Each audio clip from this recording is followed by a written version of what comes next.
Je m'appelle Davy Mourier. Je m'appelle Rodolphe. Je m'appelle Sabrina. Moi je m'appelle Olivier. Donc je m'appelle Joran, je suis illustratrice, graphiste illustratrice. Je tiens un blog depuis 11 ans, mais qui depuis 4 ans seulement parle du Japon. Et ma spécialité, c'est les objets japonais. Donc j'explique à quoi ils servent, d'où ils viennent, quelles sont leurs utilités, pourquoi est-ce qu'ils ont cette forme, souvent. Et j'explique tout ça en dessin, donc sous forme de BD, carnet de voyage avec des photos aussi. J'ai une page Facebook et une page Twitter où je mets un petit peu des petits extras de temps en temps. J'ai un Instagram, mais l'Instagram c'est plus pour les photos du Japon. Ça s'appelle Jipangu, c'est donc jipangu.fr et en fait l'idée c'était de créer une carte interactive du Japon avec plein de points et chaque point représente un lieu au Japon et il y a un article de blog sur ce lieu qui lui est rattaché. C'est une bonne chose quand on a décidé de partir au Japon, qu'on sait peut-être pas trop quoi faire ou qu'on a décidé de passer dans des coins où on ne sait pas s'il y a vraiment quelque chose à faire, d'aller voir sur la carte et de regarder un petit peu ce qu'il y a autour de soi. Et on est à peu près une vingtaine maintenant. En fait, un gros pourcentage de blogueurs en fait, qui sont expatriés au Japon, donc qui vivent sur place et c'est un petit peu notre point fort. Alors le dernier objet en date, c'est le Ki Uso. Donc c'est un tout petit oiseau en bois qu'on achète lors d'un festival qui a lieu en janvier. Et donc c'est un oiseau qui va prendre nos mensonges. En fait, toute l'année, il va accumuler les mensonges qu'on dit, les actions pas très cool qu'on a faites. Et à la fin de l'année, on le rapporte au sanctuaire. Il va être brûlé, le pauvre. Et on en reprend à nouveau pour la nouvelle année. C'est quand je suis rentrée de mon deuxième voyage au Japon. J'avais commencé sur mon blog à faire un carnet de voyage. Je racontais mon voyage avec des petits gags dessinés sur ce qui nous était arrivé et compagnie. J'ai réfléchi à qu'est-ce qui m'intéressait, qu'est-ce que je pourrais faire. Déjà, le côté culturel du Japon m'intéresse très très fort. J'ai commencé avec les ema, c'est des petites plaquettes en bois qu'on voit dans les temples et les sanctuaires. C'est un peu ce qu'on pourrait comparer à ça, à des ex-voto. Donc on met un petit message ou un remerciement pour les dieux.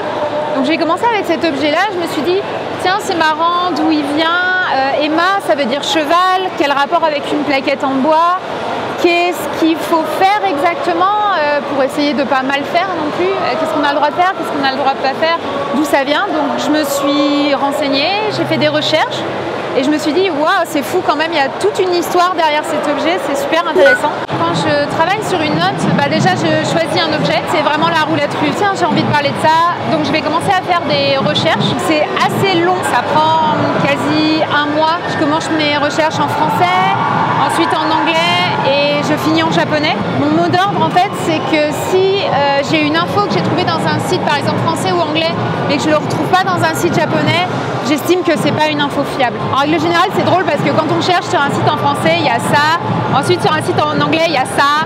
Et ensuite, sur un site en japonais, il y a tout ça. Je fais ce qu'on pourrait appeler un storyboard, c'est-à-dire que je fais ça au brouillon assez rapidement. Je place le texte, je place les dessins, je réfléchis à mes gags. Et aussi, j'essaye de voir où est-ce que je vais placer les photos.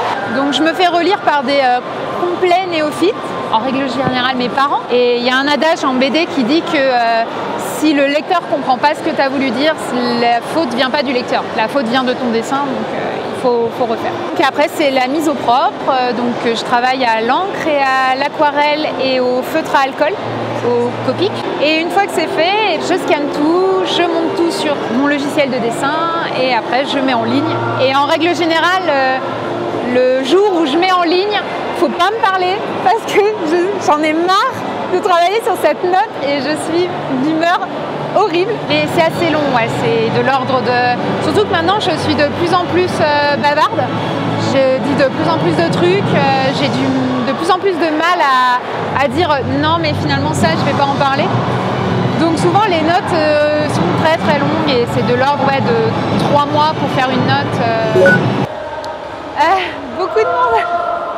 Non, c'est ma première fois ici, j'étais jamais venue, je suis super impressionnée, enfin je pensais vraiment pas que c'était... Enfin je savais que c'était grand, mais une fois qu'on y est, c'est très très grand. Je pense que c'est un super rendez-vous pour les gens qui vraiment voilà, ont une passion pour le Japon, mais pas seulement, parce que maintenant c'est un peu en train de changer, c'est aussi pop culture, séries et compagnie. Et je pense que c'est un super endroit pour les gens qui n'ont pas la possibilité tout de suite d'aller au Japon et qui du coup viennent ici pour s'amuser. C'est super, il y a plein de gens déguisés, je pense que c'est le seul moment de l'année où ils peuvent se déguiser. Je trouve ça trop cool. Alors oui, je connaissais le collectif Vie du Japon parce que quand même le milieu des blogs Japon est quand même un tout petit milieu, hein, on va pas se mentir. Donc on se connaît un peu tous, donc oui je connaissais, j'ai vu Vue du Japon naître quand il a été créé par Alex de Iseki Nicho. Ça permet à des tout petits vidéastes qui n'auraient peut-être pas de visibilité mais qui font un contenu de dingue de vraiment avoir une visibilité parce qu'ils sont portés par des gros vidéastes. Et ça c'est trop cool, on a tendance un peu, ce qui est un petit peu dommage dans le milieu de la blogosphère japonaise on va dire, c'est qu'il y a un petit peu une petite guéguerre sur qui va faire ci, qui va faire ça, qui va faire mieux que l'autre et tout, alors que c'est complètement contre-productif, enfin perso je trouve ça nul. Et justement se regrouper pour du coup avoir encore plus de contenu. Donc c'est vrai que Vue du Japon c'est génial et puis en plus il y a plein de trucs, c'est culture, langue, cuisine, voyage, beaucoup de voyages bien sûr c'est normal, donc ça c'est vraiment top.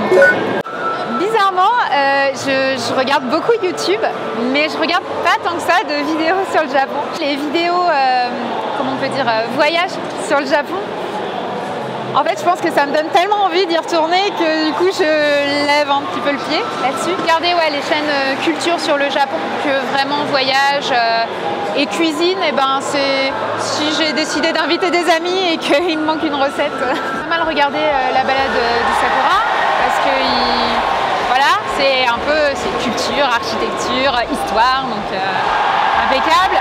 Je regarde Ikimasho, mais c'est parce que c'est une copine. Il y a Nihon Bazar aussi qui fait des notes culturelles. Après, je regarde d'autres chaînes, mais qui, je crois, ne sont pas dans le collectif. Esprit d'ailleurs ou Terre d'ailleurs.